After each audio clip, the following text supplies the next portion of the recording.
Navy is finalizing plans to build its fourth Ford-class aircraft carrier in the mid-2020s as a substantial step in a long-term plan to extend surface warfare power projection for the next 100 years, all the way into the 2100s.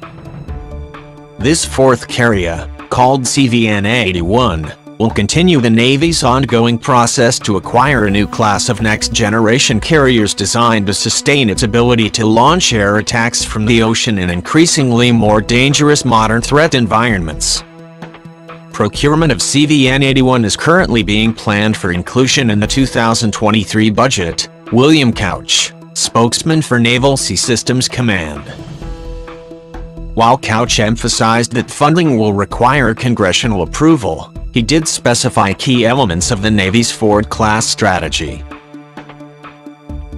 The first one, the USS Ford, is now complete and preparing for operational service. The second Ford-class carrier, the USS Kennedy, is more than 80% built, and the third Ford-class carrier will be called the USS Enterprise. The USS Kennedy will replace the USS Nimitz, which is due to retire by 2027. The Ford-class carriers are slated to replace the existing Nimitz-class carriers on a one-to-one basis in an incremental fashion over the next 50 or more years. As a result, the Navy is making a specific effort to expedite the acquisition of its Ford-class carrier by exploring the possibility of buying the third and fourth Ford-class carriers at the same time. The Navy released a CVN-80/81 two-ship buy request for proposal to Huntington Ingalls Industries, to further define the cost savings achievable with a potential two-ship buy. The Navy received a response May 1st and will consider it in its procurement planning for both ships. Streamlining acquisition of the Ford class also naturally brings the advantage of potentially speeding up construction and delivery of the new ships as well, something of significance to the Navy's fast-tracked effort to reach a 355-ship fleet.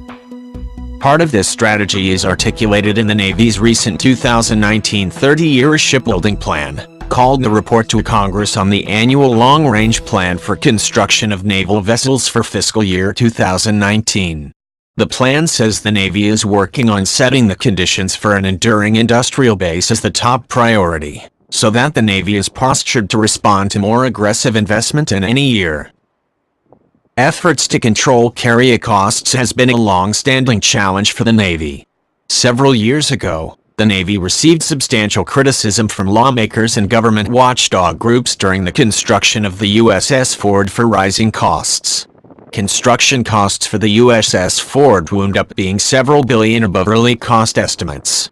Cost overruns with the construction wound up leading Congress to impose a $12.9 billion cost cap on the ship.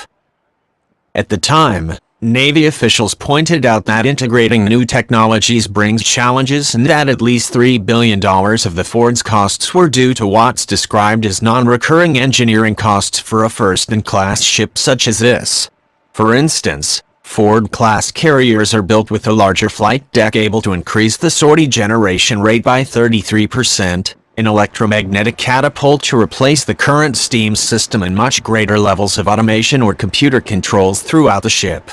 The ship is also engineered to accommodate new sensors, software, weapons and combat systems as they emerge, Navy officials have said.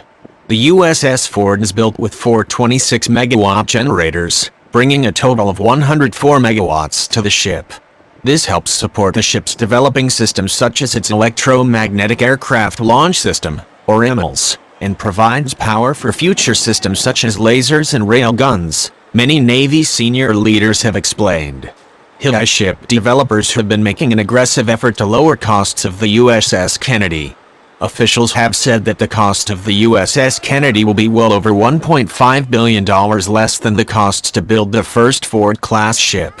One of the construction techniques for Kennedy construction has included efforts to assemble compartments and parts of the ship together before moving them to the dock. This expedites construction by allowing builders to integrate larger parts of the ship more quickly. This technique, referred to by Huntington Ingalls developers as modular construction, was also used when building the Ford. The process welds smaller sections of the ship together into larger structural superlift units before being lifted into the dry dock. Here I statements explained.